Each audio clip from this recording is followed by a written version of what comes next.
Eu sunt cu voi în fiecare zi. Să aveți credință prin furtuni de treceți, să se oprească evul poruncii. În numele lui Iisus! Să nu dați înapoi, Domnul e cu noi. Din curând va trece noaptea, când vom vedea în zori.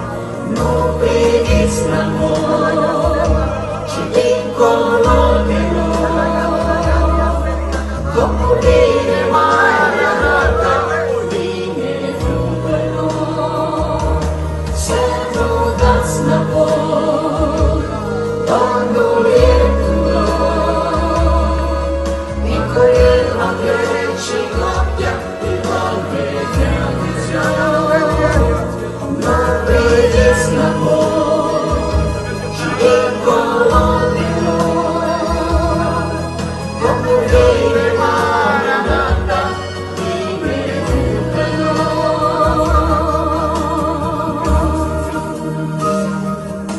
Fiți pregătiți, lupta aproape gata. Bine Iisus, fraților!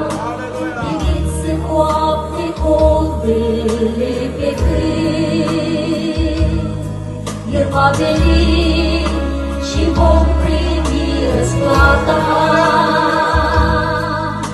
Cum a promis Iisus, va reveni. Haideți pe toată biserica să nu dați înapoi!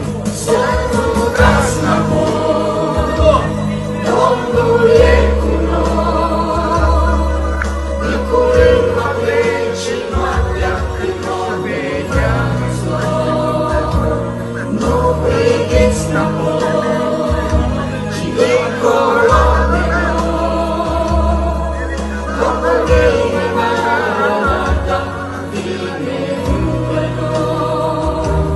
Să nu dați înapoi, Domnul e cu noi. Din curând va trece noaptea, când vom vedea în zori. Nu priviți înapoi, ci dincolo de noi.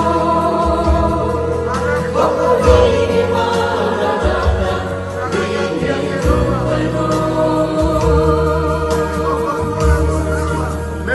O biserică iubită, doar prin Duhul Sfânt vom primi putere. Doar prin Duhul Sfânt vom reuși. Doar prin Duhul Sfânt primim mângâiere. Doar prin Duhul Sfânt, dragi creștini, vom birui. De aceea, în continuare, în această seară, ce să spunem, fraților? Spunem ca Duhul Sfânt să ne ia în privire, să ne umple inimile cu Duhul Său cel Sfânt.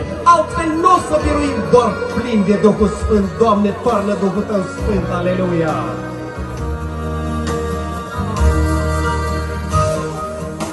Prin Duhul Sfânt noi vom primi putere.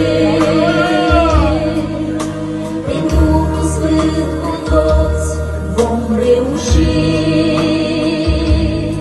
Prin Duhul Sfânt primim o mângâiere.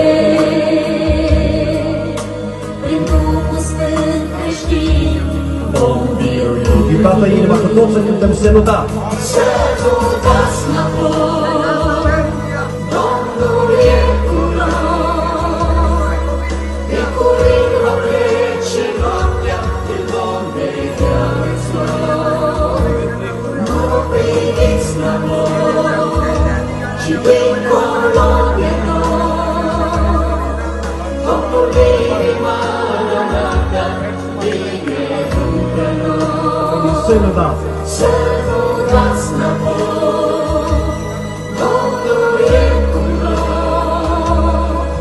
Din curând va trece noaptea, când vom vedea în zori.